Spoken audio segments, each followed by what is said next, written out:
Do you want to know the secret to get your kids in college? Well, my wife and I just went through it, and I'm going to tell you the experience.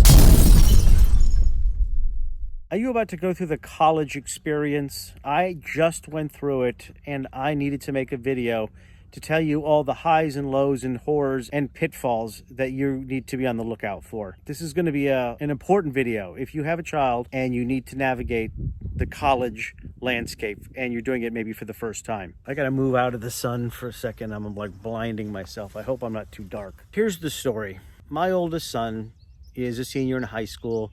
And for the last year, we have been going through the college, thing, like doing research on maybe what schools he wants to go to and study, costs, financial aid, SAT, essays, GPA, and all of that. And the headline here is that my wife, about 2 years ago, decided that she wanted to deep dive into what really gets a kid accepted into college. We live in New York, and we love the big, what I call rah-rah schools like Ole Miss, Alabama, Michigan, Indiana, the big, Big Ten, Pac-10 type schools. Early on, we realized we are, unfortunately, not one of these people that can live in a state where we have a great state school, and because we're in state, it's a great discount. We were going to be looking out of state at schools and probably having to pay out of state dollars. Plus, out of state, they don't take the same percentages of kids. They take mostly kids from the state that they're from. So my kid is now going to be considered an out of state or applying to a bunch of out of state things, going to be having to pay out of state dollars. I don't like it, but honestly, New York, you are blowing it. Well, you need to have your own University of Texas. That is just a lovable, great school that everyone in the state of New York wants to go to. And the best you have is, I guess, Cornell or Columbia, but these are not the big rah-rahs. Syracuse, I don't know, Binghamton, blah, blah, blah. So anyways, my son wound up applying to 15 schools, and 14 of them were out of state. I did force him to apply to one New York school. I didn't know, because he was out of state, what he was going to get into or what he wasn't. You can look at a kid's GPA, and he did do well on the SAT, and then you can look and Google, and it'll tell you sort of like where does he fall in these particular schools.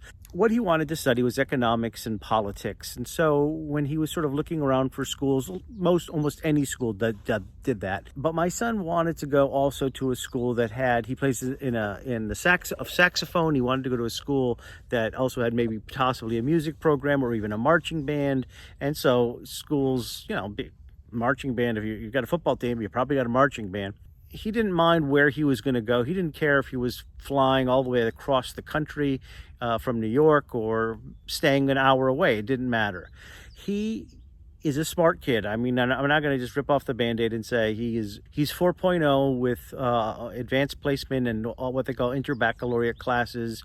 His SAT is in the 1400s, which puts him in the running for Ivies, if I suppose he really wanted to go that route. However, my son didn't want to go that route because he wanted to go to a rah-rah school. He wanted to go to a school that still had a social life, where it was a larger school. He liked the college town atmosphere. Living in New York, we've driven through the Yales and the Harvards and the Columbias and the Princetons and the Penns, and we've seen the Ivies, and he always would say, these schools look like the students are not happy here. I want to go to a school where people look like they're having fun, like when you turn on the TV and you see a basketball game and a football game and the students, and I could relate to that. I actually went to UCLA, so I'm the same way. And by the way, I went to UCLA from out of state as well. I grew up in Michigan. And my son also has one other thing to talk about. Yes, beyond the SAT score and the high GPA, my son is on the debate team, and as a result, he's actually a very good debater, and as a result, he's really become known by these coaches of universities who have college debate programs.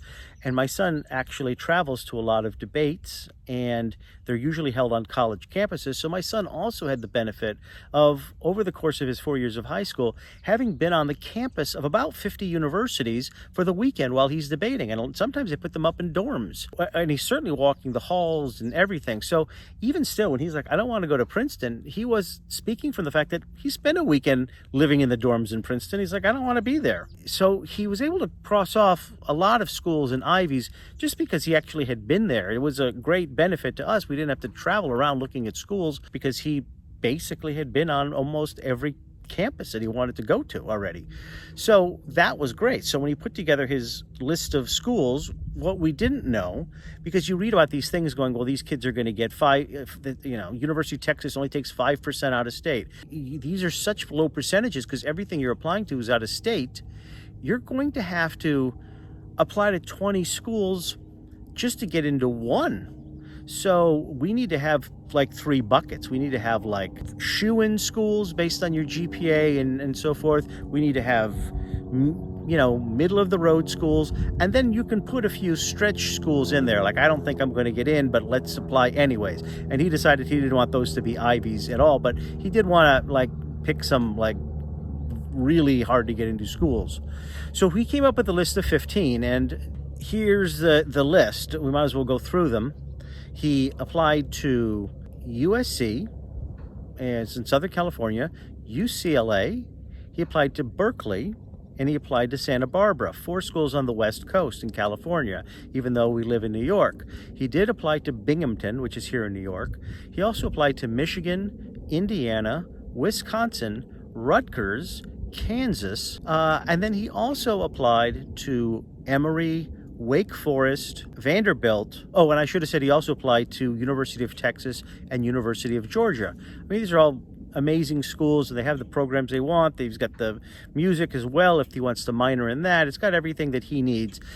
Some of these schools, he's a shoo-in because his SAT and so forth. Some of these schools maybe not. We'll see what he gets into.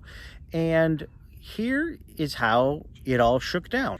He got into 13 of the 15 colleges. I had no idea that he would have gotten into so many of them. When he got into his first 2 or 3 schools, I think it was Kansas and Georgia and Rutgers, I said, you should prepare that you do not get into another single school, and your choice is going to be from these 3 schools. All great schools, all great choices. So I kind of put it at that. But then as more and more schools announced, suddenly he got into Texas, he got into Michigan, he got into Indiana, Wisconsin, he got into USC, he got into Berkeley, he got into Emory. Now we have almost a harder situation in our hand here because we have to A, figure out now the financial aid of it all, and B, we've got to find the fit that's now the best school for him. I didn't think he was going to have much of a choice except for maybe 1 or 2 schools that he got into, and he got into so many that now it almost became a wealth of riches. And now how are you going to choose where do you want to go? Now it's a cross between what does he want to study versus what can we afford and so forth. There was a few schools he hadn't actually visited yet, so I felt like it was important for him to see it. And there was a few schools that when he got in, by the time he heard he got in, he said, I actually don't think I want to go to that school. He had gone to visit USC, and once he got out there, he said, I got to be honest, the plane ride was so long that I think a school that's 5-6 hours away is not right for me. So UCLA off the table. Santa Barbara, he got in off the table. Berkeley, he got in off the table. USC, he got in off the table. Okay, so we kept whittling that down. We went to see Texas and we went to see University of Georgia, and I personally loved them. I was like, I would never want to leave these campuses. I had a great time. And he really liked them too. And it was like, these are top 2 schools for me. We went to Ann Arbor, the University of Michigan. He loved that. He's like, and I did too. I was like, between the Texas, Georgia, and Michigan, to me, these are top 3 schools. If I had to sneak a 4th in there. He had been on the campus of Indiana a lot because of debate. So he already knew he liked that place. So there you go. So we were able to then thin everything else down and say, okay, these are the 4 schools you're going to go to. And that's when the college debate coaches started reaching out, and if he had an interest in joining their debate team. And so he actually, all from his years of debating, also knew a lot of these coaches. And weirdly, because my son was a pretty good debater, they knew him because maybe these coaches had judged him, because they go around and they judge debates a lot of times. And he wound up picking University of Michigan. It was not the cheapest option, and of course we're not getting the in-state tuition, which would have cut it in half, but I couldn't be prouder. And coincidentally, my brother has a son. My brother lives in Michigan, and he actually has a son who is got into the University of Michigan, and they're going to be going there. So my son has a cousin going there. Now, of course, the cousin's paying half because it's in state, whatever. But two more things, both of them really important, which is number one is, how did he get into 13 schools? Well, that's where, and I'm going to have to save this for another video, and I'm only going to make this other video if you put in the comments that you're actually interested in hearing the story. I told you my wife did a deep diving over these years leading into him applying to colleges. I mean, my wife got such an education learning from this that people were calling her like for advice on on what to do, and she, I swear to God, crack the nut.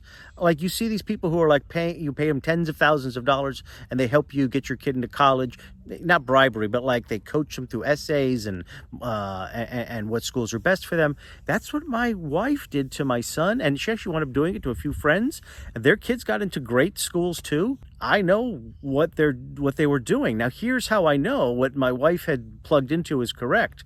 It's the other thing I want to talk about, which is, there were a lot of students at my son's high school that didn't really know how to properly apply.